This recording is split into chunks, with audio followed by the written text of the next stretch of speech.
What if the Chinese Grand Prix marks the first major power shift of the season?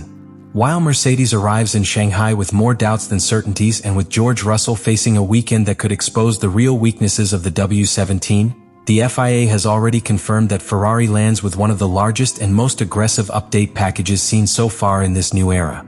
These are not small aerodynamic adjustments or simple setup tweaks. Ferrari brings a radical concept to its rear wing, known within the paddock as the famous Macarena, designed to transform the efficiency of the SF26 on the long straights of Shanghai and gain up to several kilometers per hour in top speed, something that on this circuit can completely change the fight for pole and the race.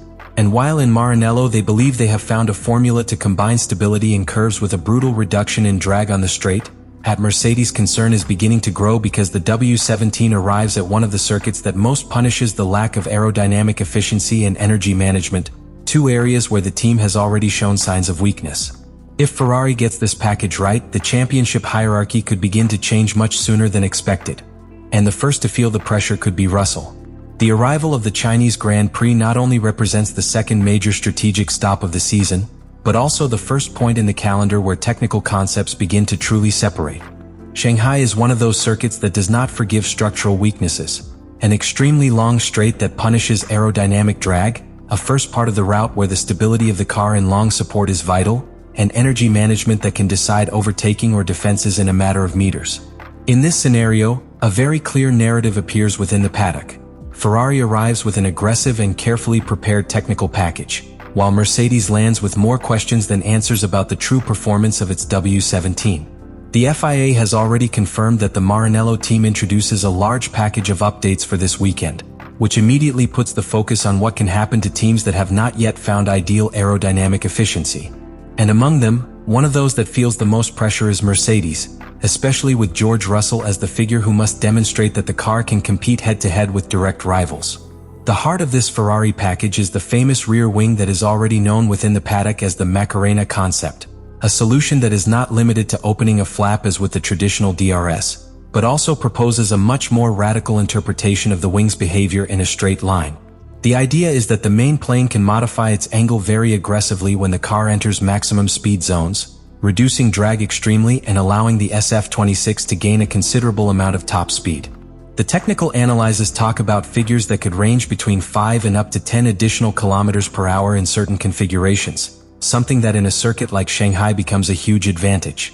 It's not just about being faster on the main straight, but about being able to set the car up with more downforce for the corners without paying the usual price for air resistance. That combination of cornering stability and straight-line efficiency is exactly the kind of balance that can disrupt the competitive order when the championship is just beginning to take shape. But the Ferrari package is not limited to just that visible piece. The SF26 also arrives in China with a slightly different aerodynamic platform philosophy than the previous year's car, seeking a more stable base and less dependent on an extremely narrow range of height from the ground. That was precisely one of the weaknesses that affected the team in the past, with problems related to car height control and ground effect sensitivity. The new design allows you to run with a wider range without losing as much downforce, which translates into a more consistent car in different track conditions.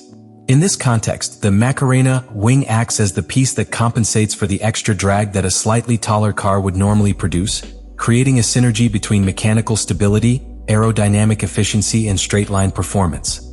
It is a strategy that reveals something important. Ferrari is not thinking about an isolated improvement, but about a complete system that combines aerodynamics, car architecture, and energy management. And precisely energy management is another of the elements that Ferrari wants to optimize in this Grand Prix. With the increasing electrical dependence of the power units in this new stage of the regulations, many teams have suffered the phenomenon known as superclipping, where the car is left without electrical deployment before finishing the straight, losing speed just at the moment where it is needed to attack or defend position. Ferrari has worked on energy maps and software adjustments to smooth out that hybrid delivery, seeking to maintain more constant power until the end of the long straights.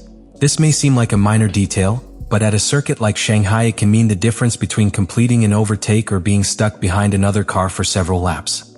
If the system works as Maranello engineers hope, the result would be a car that is not only faster in terms of aerodynamics, but also more efficient in how it uses its energy throughout each lap. While Ferrari is betting heavily on this comprehensive approach, Mercedes arrives with a much more delicate scenario. The W17 has yet to clearly demonstrate that it can combine aerodynamic efficiency with cornering stability on demanding circuits, and Shanghai is precisely the type of track that can expose any weaknesses in that area. George Russell finds himself in a particularly awkward position, because much of the real evaluation of the car will fall on its results this weekend. If Mercedes shows difficulties in reaching the top speed of its rivals or in maintaining electrical energy until the end of the straights, the contrast with a Ferrari that arrives armed with new solutions could be very evident. And in a season where each race begins to define technical trends, a poor performance here would not only be a specific problem, but a worrying sign about the direction of the Mercedes project. But the real problem for Mercedes is not only that Ferrari arrives with improvements, but the moment in which those improvements arrive. The Chinese Grand Prix is one of the circuits where the differences in aerodynamic concepts become more evident, because Shanghai combines exactly the two extremes that test a modern Formula One: long curves that demand stability and constant downforce, and one of the longest straights on the entire calendar where efficiency and top speed are everything. When a team manages to balance those two things, the car becomes extremely competitive.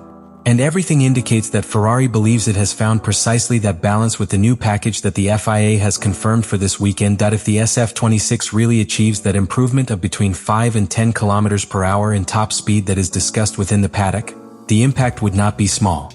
On a circuit like Shanghai, that difference can completely change the dynamics of the race.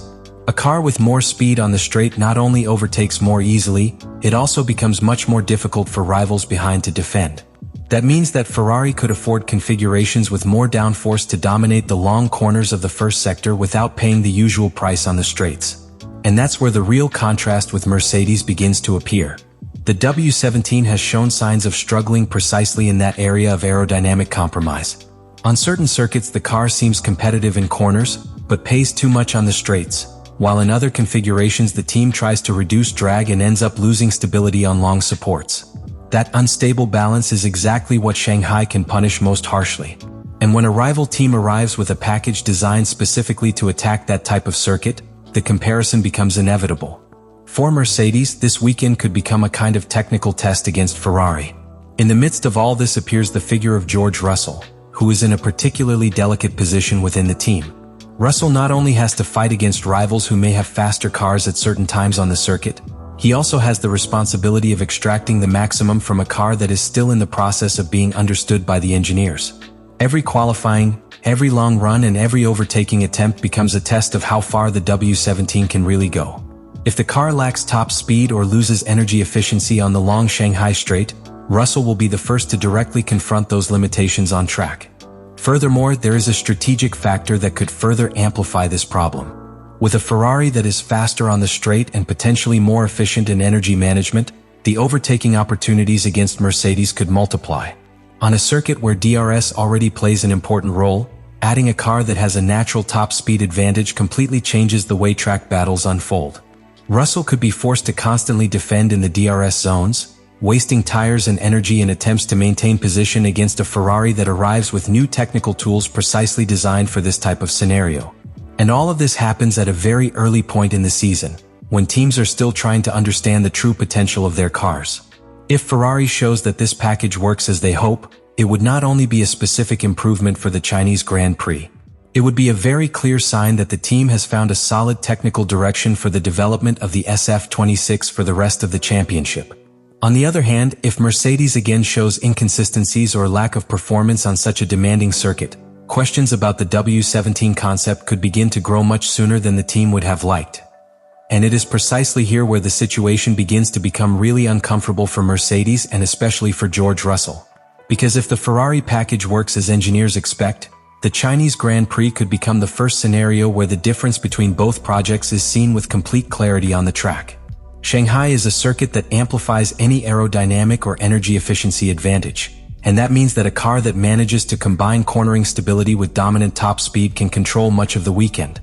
If the new SF26 concept manages to offer that speed gain that is discussed within the paddock, Ferrari will not only have an easier time overtaking on the main straight, but will also be able to impose the strategic pace of the race. That completely changes the type of pressure Mercedes faces. Instead of fighting solely against the pure speed of its rivals, the team could find itself trapped in a situation where the W17 has to constantly defend track position. When a rival car has an advantage on the straight, Each DRS activation becomes a real threat.